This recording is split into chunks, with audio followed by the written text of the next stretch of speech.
हाँ जी, तो मैं ये कह रहा था कि अब अपन जो है 43 नंबर का श्लोक होने के उपरांत 48 नंबर जो इसका अंतिम श्लोक है उसका अर्थ समझते हैं।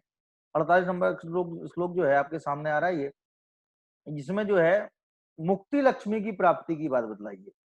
माने सर्वोत्कृष्ट फल, चार पुरुषार्थों में सबसे बड़ा पुरुषार्थ है मोक्ष पुरुषार्थ। तो मोक्ष पुरुषार्थ भी इस स्तुति से प्राप्त होता है। इस बात को चिन्हित करते हुए कहते हैं, स्तोत्रस्त्रजं तव जिनेन्द्र गुणैर्निबद्धम् भक्त्या मया रुचिर्वर्ण विचित्र पुष्पाम् धत्ते जनो यह्यकण्ठगतामजस्रम् तम्मानतुङ्गमवसा समुपैति लक्ष्मी। स्तोत्रस्त्रजं तव जिनेन्द्र गुणैर्निबद्धाम् भक्त्या मया रुचिर्वर्ण विचित्र पुष्पाम् धत्ते जनो यह्यकण्ठगतामजस्रम् तम्मानतुङ्गमवसा समुपैति लक्ष्मी। स्तुति का फल क्या? बिना फल के ऐसा लगा प्रमाणेन फलवता भवितव्यम। कि प्रमाण माने सम्यक ज्ञान, प्रमाण माने सम्यक ज्ञान, सम्यक ज्ञान को निष्फल नहीं होना चाहिए, फल वाला होना चाहिए। तो कह रहे कि हम किसी की स्तुति करें और हमें कोई फल ना मिले क्या, तो फिर वो हमारी स्तुति तो निष्फल हो गई ना। तो कह रहे हैं ऐसा नहीं, इस स्तुति का भी फल है। और क्या फल है कि अवसा, मवसा लिखा ना, तो अवसा, अवसा माने विवश हो करके, मानो मजबूरी में ही क्या अवसा, वो लक्ष्मी माने मुक्ति रूपी लक्ष्मी जो है उसे वर्ण कर लेती है। इसको उसे कोई रोक नहीं सकता है क्या। कौन किसको वर्ण करती है? स्तोत्र सृजम क्या, इस स्तोत्र रूपी माला क्या, जिनेन्द्र तो संबोधन शब्द के लिए है। कह रहे हे जिनेन्द्र भगवान, तव स्तोत्र सृजम, यह तुम्हारी स्तोत्र रूपी माला, स्तोत्र को मानो माला की उपमा दी है। स्तोत्र मानो एक माला है और काय से बनी है ये? तो वो कह रहे हैं गुणैर निबद्धाम क्या, गुणों से बनी हुई है। काय से बनी है? गुणों से बनी हुई है। गुणों में लिखा है प्रसाद, माधुर्य, ओज। ये काव्य शास्त्र में ये गुण होते हैं, माधुर्य गुण। जिस कविता में मधुरता विशेष हो वो माधुर्य गुण क्या, प्रसाद गुण क्या, एक अंदर से एक अलौकिक दीप्ति का एहसास हो तो प्रसाद गुण से सहित।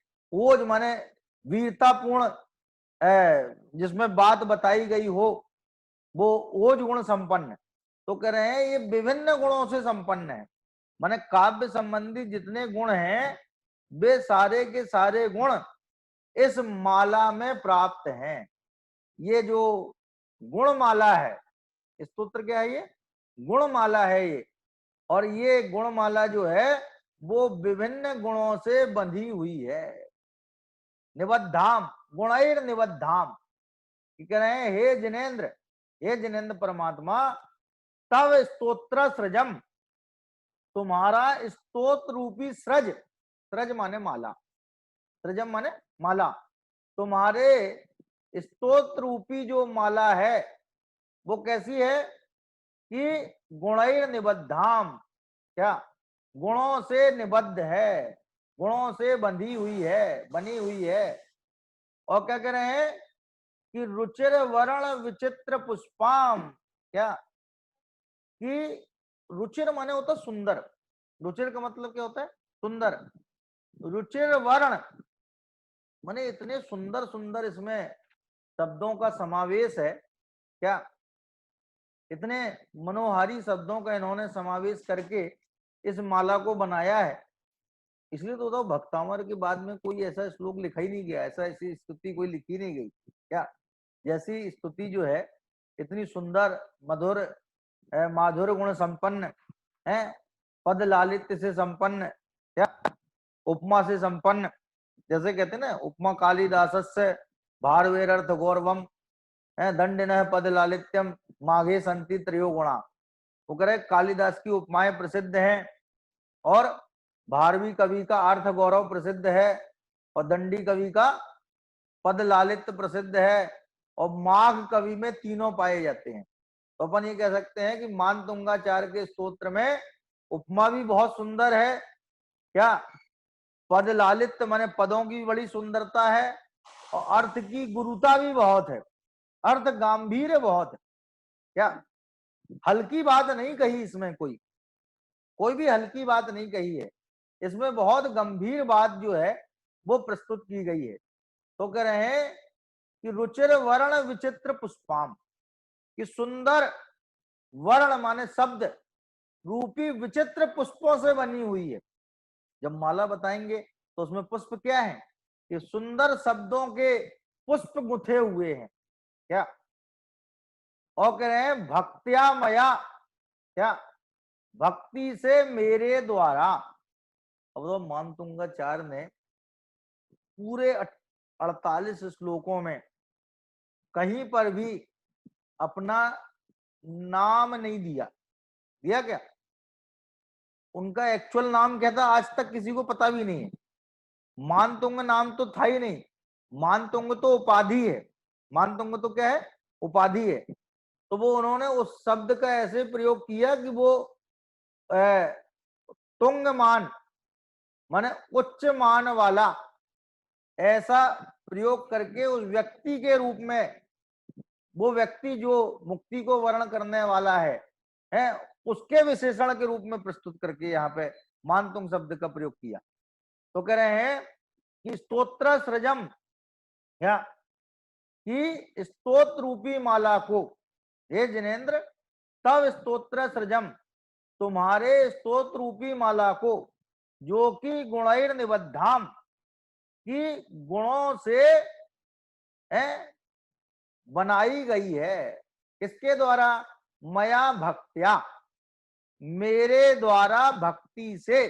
मानतुंगाचार्य क्या कह रहे हैं, मैंने आपकी भक्ति से गुणों के द्वारा इसको माला को बनाया है, क्या हे जिनेन्द्र परमात्मा, हे जिनेन्द्र, हे आदिनाथ प्रभु, है तब स्तोत्र सृजम, तुम्हारे स्तोत्र रूपी माला, मया मेरे द्वारा, भक्त्या माने भक्ति से, गुणैर निबद्धाम गुणों से गुम्फित करके बनाई गई है। इसमें तरह तरह के गुणों को गूंथा गया है। और कैसी है ये माला?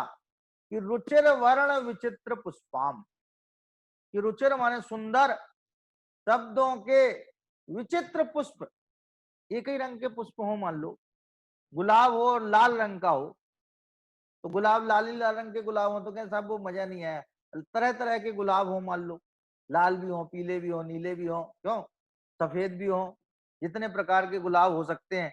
तो वो गुलदस्ता जिसमें तरह तरह के गुलाब हो वो ज्यादा सुंदर भाषित होता है कि एक ही तरह का गुलाब हो तो वो सुंदर भाषित होता है। तो कह रहे चित्र विचित्र पुष्पाम, कह रहे हैं सुंदर शब्दों के चित्र विचित्र पुष्प इसमें गूंथे गए हैं, लगाए गए हैं। और क्या कह रहे हैं कि यह जनो, यह ये लिखा ना, यह इसमें विसर्ग गायब हो गया है। क्यों गायब हो गया है? क्योंकि बाद में स्वर आ गया है, ई लिखा ना, ई। तो ये नियम है, बाद में यदि स्वर आ जाए तो विसर्ग को ऐच्छिक रूप से गायब भी किया जा सकता है।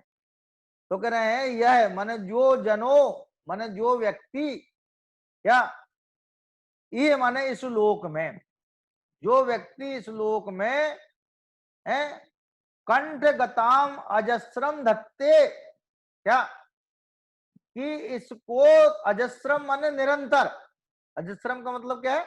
निरंतरम, निरंतरम अजस्रम, कि जो निरंतर कंठ गताम धत्ते माने अपने कंठ में धारण करता है। अब बताइए ये याद करने के लिए बोल रहे हैं कि नहीं बोल रहे हैं? मानतुंगाचार्य कंठ में कब धारण कर पाएंगे हम इसको, इस माला को कब पहन पाएंगे? जब हम याद कर लेंगे। तो बताओ अंत में जाकर के वो भी ये कह रहे हैं कि इस पूरे 48 छंदों को यदि कंठ में धारण करना है तो याद करना होगा। क्या? बिना याद किए काम नहीं चलेगा। डेली पाठ करने से अपने आप याद हो जाएगा। क्या? अपन लोग भी देखते हैं कि कोई चीज अपन ने याद नहीं की, लेकिन डेली पढ़ते रहे, एक भी दिन ऐसा नहीं रहा कि इसे नहीं पढ़ा हो, तो बताओ वो अपने आप याद हो जाती कि नहीं हो जाती? डेली पढ़ने से, डेली उसका पाठ करने से वो अपने आप याद हो जाती है। तो कह रहे जब अर्थ समझ लोगे और डेली पढ़ोगे तो फिर कौन सी ऐसी बात है कि वो याद नहीं होगी? भाई अपन लोगों की स्मृति बहुत है। क्या? अपन लोगों की स्मृति बहुत है। कोई ने अपना अपमान कर दिया हो, 40 साल पहले किया हो, 30 साल पहले किया हो, आज तक याद है वो। क्यों? किसी ने सम्मान किया हो मंच पे, क्यों, तो आज तक याद है। तो मैंने जिस चीज में हमारी रुचि होती है वो चीज अनायास याद हो जाती है और जल्दी याद होती है। माने लर्निंग स्किल जो होती है ना, वो लर्निंग स्किल में सबसे पीछे यदि कोई काम करता है उसके नेपथ्य में, तो लर्निंग स्किल के पीछे काम करने वाली रुचि है। वो चीज हम जल्दी सीखते हैं जिसकी हमें रुचि होती है, और वो चीज हम बिल्कुल नहीं सीख पाते हैं जिसकी हमें बिल्कुल रुचि नहीं। क्या? महिलाओं को रोटी बनाना सिखाते हैं, मैंने बच्चों को रोटी बनाना सिखाते हैं, लड़कियों को, क्यों? तो उनकी रुचि नहीं हो मान लो तो नहीं सीख पाते हैं। और किसी की रुचि हो तो वो चल चल के सीखती है। और पुरुषों को रोटी बनाना सिखाया जाए मान लो तो, हम्म? तो बताओ वो भारत का नक्शा मैंने पृथ्वी का नक्शा बनाने की जगह ऑस्ट्रेलिया का भारत का नक्शा बना देगा कि नहीं बना देगा? क्यों? रोटी बना पाएगा वो? तो उसको रुचि नहीं है। तो कह रहे जिसको जिस विषय में रुचि है वो उसको बहुत शीघ्रता से सीख लेता है। तो कह रहे हैं यह माने जो व्यक्ति ये माने इस लोक में अजस्रम माने निरंतर कंठगताम धत्ते, ये कंठगत होकर के धारण करता है इस माला को। कंठगताम धत्ते माने अपने कंठ में धारण करता है। तम मान तुंगम, क्या? उस सम्मान से उन्नत, मान तुंग माने उच्च सम्माननीय, जैसे अपन लिखते हैं समादरणीय सम्माननीय, तो किसी को सम्माननीय लिखते हैं तो क्या वो मान वाला हो गया क्या? क्या? अच्छा एक बात बताओ, भगवान सिद्ध सम्माननीय है कि नहीं है? भगवान अनंत सम्माननीय है कि नहीं है? तो यदि हम भगवान सिद्ध को, भगवान अनंत को सम्माननीय कहते हैं तो क्या वे मान वाले हो गए क्या? कि मान से रहे थे? तो कह रहे हैं कि वो सम्माननीय व्यक्ति, भले ही उसके अंदर मान नहीं है, लेकिन वो सम्माननीय व्यक्ति, उसका नाम है मान तुंग। सम्माननीय व्यक्ति का नाम क्या है? तुंगम मानम यस्य सा सम्मान तुंगा। यदि कोई मान तुंग का समास विग्रह करे, क्या करे? एक संधि विग्रह होती है, एक समास विग्रह होता है। तो उसका समास विग्रह करे तो क्या बनेगा कि तुंगम मानम यस्य सा, बहुब्रीहि समास है ये। कौन सा समास? बहुब्रीहि। कि तुंगम मानम यस्य सा मान तुंगा, कि जिसके उच्च मान है, जो उच्च रूप से सम्माननीय है, सर्वोच्च रूप से सम्माननीय है, उसका नाम है मान तुंग। क्या? तो आचार्य मान तुंग की उपाधि रही होगी, पक्की बात है। एक्चुअल नाम तो आचार्यों का लिखने का कोई उनको रस ही नहीं होता है। आचार्य कुंद कुंद देव ने इतने ग्रंथ लिख दिए, कहीं अपना नाम ही नहीं लिखा। क्या? वो तो परवर्ती आचार्यों से पता लगा कि इनका नाम पद्मनंदी था। क्या? उन्हें अपने नाम को लिखने की कोई रुचि नहीं। तो वो कह रहे हैं तम मान तुंगम, उस उच्च सम्माननीय व्यक्ति को अवसा, अवसा माने स्वतंत्र रूप से, किसी के वशीभूत नहीं होती हुई। जो किसी के वशीभूत है वो वसा, उसका नाम क्या है? क्या? वो हिंद मराठी वाला बसा नहीं है कि बैठ जाओ, हाँ आ बसा, यहाँ बैठ जाओ, वो मराठी का बसा नहीं है। ये वसा माने वशीभूत, और अवसा माने स्वतंत्र। अवसा माने स्वतंत्र, माने वो लक्ष्मी जो है, मुक्ति रूपी लक्ष्मी जो है, वो स्वतंत्र रूप से उस लक्ष्मी को कोई बल जबरी से नहीं, प्रेरित नहीं कर रहा है कि इसको तुम वर्ण करो, इस व्यक्ति को, उच्च मान वाले को वर्ण करो। वो करे, वो स्वतंत्र रूप से ऐसे व्यक्ति को वर्ण करती है जो व्यक्ति आपके इस श्लोक रूपी माला को अपने कंठ में धारण करता है। क्या, फिर से देख लीजिए, कह रहे हैं, हे जिनेन्द्र परमात्मा, तब स्तोत्र सृजम, तुम्हारी स्तोत्र रूपी माला, तुम्हारी स्तोत्र रूपी जो माला है, वो मया भक्त्या गुणाई निबद्धाम, मेरे द्वारा अत्यंत भक्ति भाव पूर्वक। क्या बताओ, अपन लोगों को पढ़ने में जब इतना मजा आ रहा है, तो जब उनने लिखी होगी तो कितनी तल्लीनता के साथ में, कितनी गहराई, कितना अपना योग उपयोग लगा करके इसके एक एक शब्द को उनने लिखा होगा। माने उनके अंतरंग के भाव को तो स्वयं वे जानते हैं और केवली परमात्मा जानते हैं। तो कह रहे हैं, हे जिनेन्द्र परमात्मा, तब स्तोत्र सृजम, तुम्हारे स्तोत्र रूपी माला को मया, मेरे द्वारा, भक्त्या माने अत्यंत भक्ति भाव से, गुणई निबद्धाम, अत्यंत गुणों से बनाया गया है। और कैसी है ये माला, कि रुचिर वर्ण विचित्र पुष्पाम, कि सुंदर वर्ण, सुंदर वर्ण, सुंदर शब्दों के विचित्र पुष्पों से गुंथी हुई ये माला है। क्या पुष्पमाल है ये, कैसी है, पुष्पमाल है। और इस पुष्पमाल को, ये माने इस लोक में, यह जना, जो व्यक्ति कंठ गताम अजस्रम धत्ते, अपने कंठ में निरंतर धारण करता है। अजस्रम माने मजस्रम है ना, गताम में तो माँ यहाँ आ जाएगा, आ बाहर आ जाएगा। तो कह रहे हैं, कंठ गताम, कंठगत करके, अजस्रम धत्ते, निरंतर धारण करता है, तम, उस व्यक्ति को, तम मान तुंगम, उस उच्च सम्माननीय व्यक्ति को, अवसा माने स्वतंत्र रूप से, लक्ष्मी समुपैती, मुक्ति रूपी लक्ष्मी प्राप्त कर लेती है। माने मुक्ति रूपी लक्ष्मी को जो है, क्या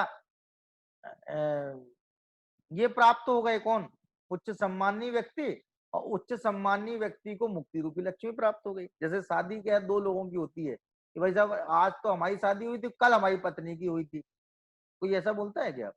माने पत्नी ने पति को प्राप्त किया और पति ने पत्नी को प्राप्त किया। तो कह रहे मुक्ति रूपी लक्ष्मी ने उस व्यक्ति को प्राप्त किया और उस व्यक्ति ने मुक्ति रूपी लक्ष्मी को प्राप्त किया। तो कह रहे समुपैती माने प्राप्त कर लेती है, कौन, वह मुक्ति रूपी लक्ष्मी।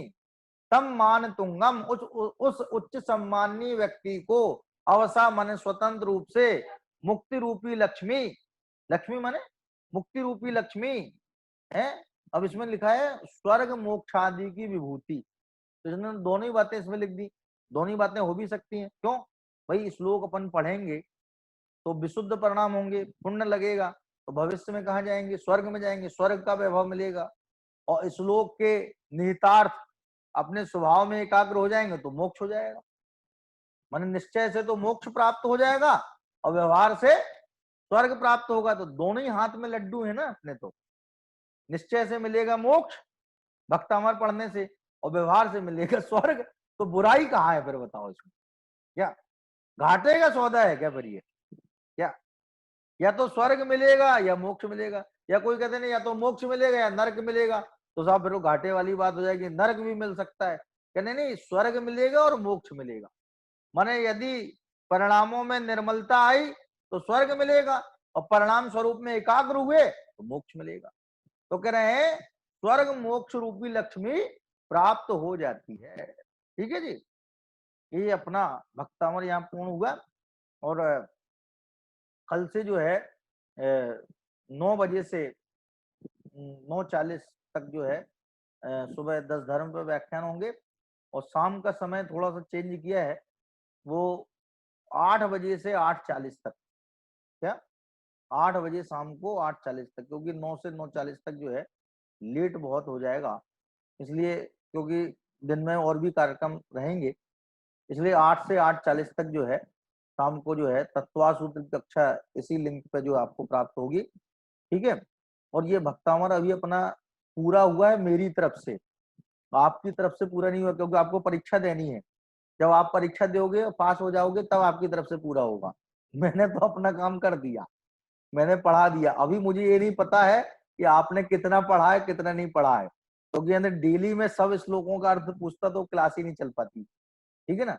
इसलिए ये जो परीक्षा भी होगी इसकी, और परीक्षा के भय से कोई गायब मत होना, ये ध्यान रखना। क्योंकि परीक्षा भी जो आजकल होती है वो कौन सी होती है, ऑब्जेक्टिव टाइप होती है। इसलिए किसी को लिखना नहीं है, एक मार्क लगाना है। उसमें कोई जद्दोजहद नहीं है, कोई उसमें अपने को संघर्ष नहीं करना है किसी प्रकार का, उसमें अपने को मानसिक परेशानी और पेशानी पे बल आने वाला नहीं है। इसलिए अपन जो है इसको अभी आज के लिए तो पोस्टपोन कर रहे हैं, फिर इसको परीक्षा के समय इसको फिर से याद करेंगे। और आप लोग जो है 10 लक्षण पर्व अपन सब साथ ही मनाएंगे हैं। इस तरह से अपना 10 लक्षण पर्व मनेगा, जैसे हर साल मनता है उसी तरह इस साल भी मनेगा। और अपन जो है अपने ज्ञान को इसी तरह से स्पष्ट करते रहें, हैं, निर्मल करते रहें, हैं। हाँ जी, कविता जी बता रही हैं, कविता जी बताइए। हाँ जी, हाँ इस जी। श्लोक में स्तुति का फल बताया गया है। स्तोत्रस्त्रजं तव जिनेन्द्र गुणैर्निबधाम् भक्त्या मया विविध वर्ण विचित्र पुष्पम दत्ते जनो य इह कंठगता वजस्नम तम मानतुंग तुंगम मवसा। तम मानतुंगमवशा समुपैति लक्ष्मी। हाँ जी।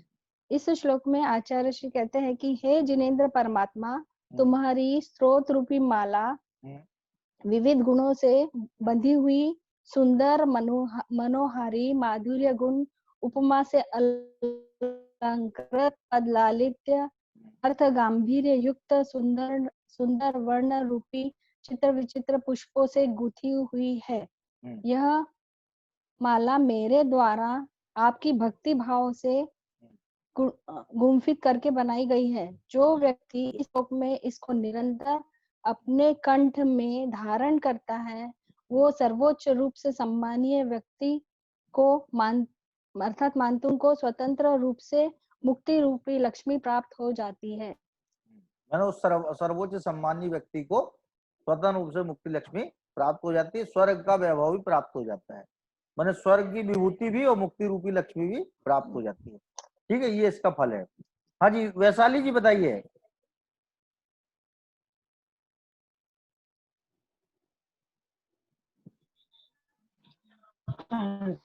जय जिनेन्द्र हाँ, जय पंडित जी। जिनेन्द्र जी बताइए जी। पंडित जी, वो आपने रुचिर शब्द बोला ना, मेरी किताब में विविध शब्द लिखा है, तो क्या सही है? क्या विविध लिखा है मेरी किताब में? विविध विविध, अच्छा। तो रुचिर रुचिर वर्ण दरअसल के विचित्र, विचित्र के लिए विविध शब्द होना चाहिए। विचित्र काय के लिए, रुचिर माने होता है विविध रुचिकर। वर्ण विचित्र। देखो रुचिकर वही होगा जो सुंदर होगा। हमारी रुचि किसमें होगी, जो सुंदर होगा। तो रुचिर शब्द का एप्रोप्रिएट वर्ड जो है वो सुंदर है। और विचित्र के लिए जो आप विविध कह सकते हो, चित्र विचित्र माने अलग अलग टाइप के, अलग अलग प्रकार के। तो विविध का भी वही मतलब होता है। तो अपन तो रुचिर का मतलब सुंदर लेवे और विचित्र का मतलब विविध लेवे, ठीक है ना। हाँ जी। तो हम कौन सा शब्द से लर्न करें इसको? आप तो रुचिर के रुचिर माने विविध क्या सुंदर, बोले इसमें? रुचिर माने सुंदर और विचित्र माने विविध, इससे आप लर्न करिए इसको, ठीक है जी। हाँ अच्छा, हाँ, सरिता जी बताइए। हेलो। हाँ जी हाँ, सरिता जय जी। जिनेन्द्र पंडित। हाँ जय जिनेन्द्र जी। इस श्लोक में मानतुंगाचार्य जी कहते हैं, हे जिनवर देव, इस संसार में जो पुरुष भक्ति पूर्वक मेरे द्वारा रची गई आपके गुणों से सहित भक्ति रूपी विविध अलंकारों से युक्त भक्तामर स्तोत्र की माला को हमेशा के लिए कंठ में धारण करता है, अर्थात जो पाठ करता है, उस प्रतिष्ठा प्राप्त स्वाभिमानी को, रचयिता मानतुंगाचार्य जी को स्वयमेव राज्य स्वर्ग और मोक्ष लक्ष्मी रूपी संपदा प्राप्त हो जाती है। स्वयं में प्राप्त हो जाती है, ठीक है। हाँ रेखा जी बताइए। जय जगन्नाथ। हाँ जय जय श्लोक पढ़ूं क्या? स्तोत्रस्तुरजं तव जिनेन्द्र गुणैर्निबध्ना भक्त्या मया रुचिरो न विचित्र पुष्पं दत्ते जनो यय्यकण्ठकत्तामोदरकत्रं तं मानसिंहममुषातमुपैति लक्ष्मी। इस श्लोक में मानतुंगाचार्य कहते हैं, हे जिनेन्द्र भगवान, यह तुम्हारी स्तोत्र रूपी विविध गुणों से बंधी फूलमाला हुई है। मनोहरी सुंदर शब्द रूपी विचित्र सोने से बंधी हुई ये फूलमाला मेरे द्वारा भक्ति से बनाई गई। जो व्यक्ति इस फूलमाला को इस श्लोक में निरंतर अपने कंठ में धारण करता है, यानी कंठस्थ करता है, वह व्यक्ति, वह उच्च सम्मानीय व्यक्ति स्वर्ग रूपी लक्ष्मी को प्राप्त करेगा और क्रम से मुक्ति रूपी लक्ष्मी स्वयं उसे वरण करेगी। ठीक, वो स्वयं ही मुक्ति रूपी लक्ष्मी को प्राप्त कर लेता है। ठीक है जी। और कोई इसमें छंद संबंधी कोई पूछना हो, पूरे 48 छंदों में कोई पूछना हो किसी को, कहीं कोई शंका रह गई हो? हाँ कीर्ति जी बताइए। हाँ जय जिनेन्द्र पंडित जी। हाँ जय जिनेन्द्र जी बताइए जी।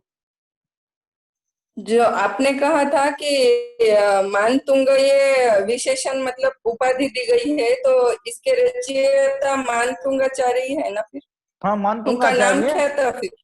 भाई जो नाम है ना, नाम वो उपाधि जैसा लग रहा है ये। हाँ। जैसे आचार्य कुंद कुंद, तो कुंद कुंद नाम है कि उपाधि है? पहले आप बताइए। नाम है। आचार्य कुंद कुंद का कुंद कुंद नाम है कि उपाधि है? और कुंद कुंद नाम नाम है, प्रसिद्ध है, जबकि प्योर उपाधि है। हाँ। कुंदपुर के रहने वाले थे इसलिए कुंद कुंद नाम है उनका। जो कानपुर का रहने वाला कनपुरिया, छतरपुर का रहने वाला छतरपुरिया है, नागपुर का रहने वाला नगपुरिया है। इस तरह से ये सब जो है उपाधियां हैं। उसी तरह से मानतुंगाचार्य भी उपाधि प्रतीत होती है। क्या नाम हो सकता है जो दीक्षा नाम इनका कोई और रहा हो, जिस संघ में ये दीक्षित हुए हो तो वो दूसरा उनका कोई नाम रहा हो, लेकिन मानतुंग प्योरली उपाधि प्रतीत होती है। और आचार्यों को अपना नाम लिखने में बताने में कोई रस नहीं, उन्हें इस बात का कोई इंटरेस्ट नहीं है कि कोई हमारे नाम को जाने। क्या लोक केसना से दूर रहने वाले, लेकिन ये मानतुंगाचार्य के नाम से प्रचलित है ना फिर? हाँ, जैसे कुंद कुंदाचार्य देव के सारे ग्रंथ कुंद कुंदाचार्य देव के नाम से ही प्रचलित है। क्या इसलिए मैंने ये जिक्र किया कि मानतुंग ये उपाधि हो सकती है। ठीक है ना? हाँ जी कविता जी बताइए।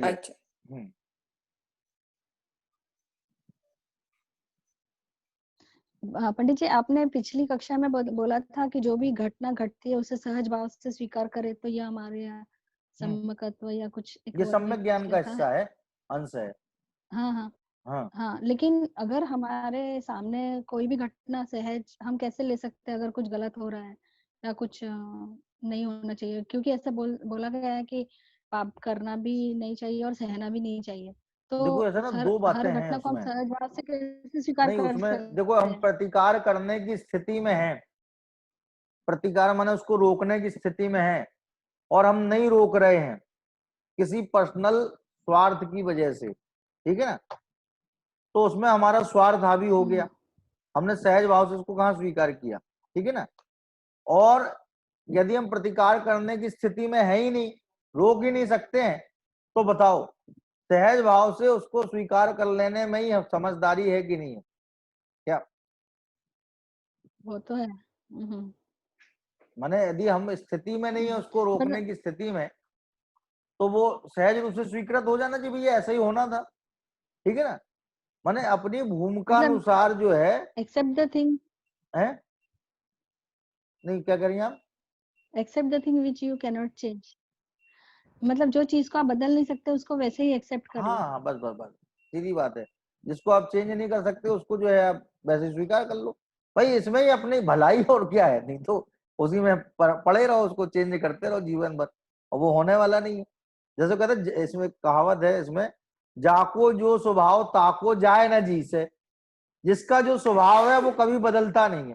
क्या अब हमने सांप को सोचा कि भैया हमने पाल लिया है सांप, तो हम इसको रोज दूध पिला रहे हैं, किसी दिन अमृत उगलेगा ये, क्योंकि हम इसको दूध पिला रहे हैं। क्या कर रहे हैं? दूध पिला रहे हैं, कोई और खराब चीज नहीं दे रहे हैं, इसको दूध दे रहे हैं, तो ये किसी ना किसी दिन तो अमृत उगलेगा। तो क्या उगलेगा सांप? क्या नहीं उगलेगा? ठीक है। हाँ अजय जी बताइए। पंडित जी जय जिनेन्द्र, ये तत्वार्थ सूत्र जो 357 सूत्र है, तो अपने साल भर चलेगा ये? वक्त अमर का भी मुझे नहीं मालूम था कितने दिन चलेगा। भाई ऐसा ना, ये तो अपन कोई चीज डिसाइड नहीं कर सकते इसमें, क्योंकि किस सूत्र पे कितने दिन लग जाएं। क्या हो सकता है एक दिन में एक सूत्र चले, हो सकता है एक दिन में 5 सूत्र हो जाएं। जैसे क्या होता है कि कई सूत्र सरल होते हैं, हम आपको बताएं, तो वे जल्दी पूरे हो जाते हैं, उनका अपन जल्दी अर्थ समझ लेते हैं। और कई सूत्र होते कठिन, तो उसमें टाइम लगता है। जैसे आचार्यों ने भी ग्रंथों में टीकाएं लिखी ना, तो सूत्रों पर भी टीकाएं लिखी, तो कई सूत्रों की टीकाएं तो कई कई पन्नों में लिखी हैं। और कई सूत्र उनने ऐसा लिख दिया सुगमम एतत्, एक लाइन भी नहीं लिखी उसमें, उसमें उनने इतना लिख दिया यह सरल है। क्या लिखा है? यह सरल है। एतत् सुगमम, सुगमम एतत्, एक शब्द में टीका हो गई पूरी पूरी। तो ये अपन अभी से डिसाइड नहीं कर सकते कि भाई कितने दिन लगेंगे, है भाई आप लोगों की रुचि पे भी डिपेंड करेगा कि आप कितने दिन जो है इसको पढ़ पाते हो। नहीं बहुत बारीकी में, जैसे परिग्रह का उन्होंने जो एक सूत्र में वर्णन किया, बहुत बारीक है वो तो। हाँ, अब मूर्छा परिग्रह की जो डेफिनेशन की, छोटा सा सूत्र है मूर्छा परिग्रह, क्या लेकिन उसमें बहुत गहराई है। परिग्रह पाप ही सबसे बड़ा पाप है ना, और मूर्छा की व्याख्या भी बहुत गहरी है, तो उसमें जो है व्याख्या में समय लगेगा। ठीक है ना? हाँ जी, वैशाली जी कुछ कह रही हैं आप? हाँ पंडित जी। हाँ बताइए। पंडित जी वो 42 नंबर वाला श्लोक और 43 नंबर वाला श्लोक है ना, वो दोनों में युद्ध का वर्णन है, युद्ध भय का। क्या है 42 में? वो 42 और 43 वाला है ना तो श्लोक, हाँ, दोनों में युद्ध भय का वर्णन है। भाई युद्ध बड़ा होता है ना, छोटा मोटा तो होता नहीं युद्ध, तो उसमें 2 श्लोक दिए उन्होंने। चीजें तो ज्यादा होती ना, तो ज्यादा चीजों के लिए ज्यादा उसमें शब्द चाहिए ना, 2 श्लोक बना दिए उन्होंने। ठीक है जी। हाँ सरिता जी बताइए।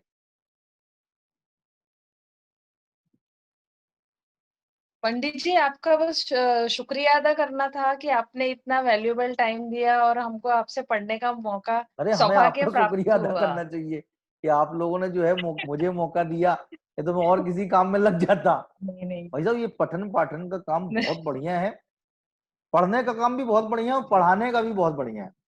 और मैं आपसे कहूं कि बुरा नहीं मानना आप लोग इस बात का, डेफिनेटली आप लोगों से ज्यादा पुण्य मुझे लगा होगा। इसलिए लगा होगा कि हो सकता है कि आप कहीं मन से गायब भी हो गए हो यहाँ से, माने आप चेहरे से तो यहीं पे थे लेकिन मन से गायब हो गए हो, या बीच में कहो ये वीडियो ऑडियो चालू करके कहीं थोड़ा सा काम वाम करने भी चले गए। नहीं गए हो तो बहुत अच्छी बात है, मैं नहीं कह रहा हूँ, लेकिन मैं तो पूरी तरह जम के यहाँ बैठा रहा। ठीक है। दूसरी बात, मन से भी गायब नहीं होऊंगा। यदि मैं मन से गायब हो जाऊंगा तो मैं जो है पढ़ा नहीं पाऊंगा। इसलिए आपने डबल फायदा मेरा करवाया। एक तो मुझे जो चीज पहले पढ़ाई थी मैंने शास्त्रियों को, वही दोबारा पढ़ाने का अवसर प्राप्त हो गया। दूसरी बात, परिणामों में विशुद्धि आई, तो ये डबल फायदा हो गया, पुण्य का संचय हुआ। इसलिए देखा जाए तो एक दूसरे पर उपकार किया हमने। क्या किया है? एक परस्परो गुरो जीवा नाम सूत्र क्या है तत्व सूत्र का, कि जीव एक दूसरे पर उपकार करते हैं। तो जैसे आप ये समझ रहे हैं कि मैंने आप पे पढ़ाकर उपकार किया है, तो मैं ये समझ रहा हूँ कि आप लोगों ने पढ़कर के उपकार किया। यदि मान लो आप लोग इतनी तन्मयता से नहीं पढ़ते और शिविर के बाद में ही गायब हो जाते, तो बताओ फिर मैं किसे पढ़ाता? तो डबल बातें हैं, दोनों ही बातें हैं। और ये पठन पाठन की प्रक्रिया निरंतर चलती रहेगी है। इसी भावना से अपन जो है अभी की बात समाप्त करते हैं। कल जो है अपन 9 बजे पुनः उपस्थित होंगे। ठीक है, तब तक सबको सादर जय जय।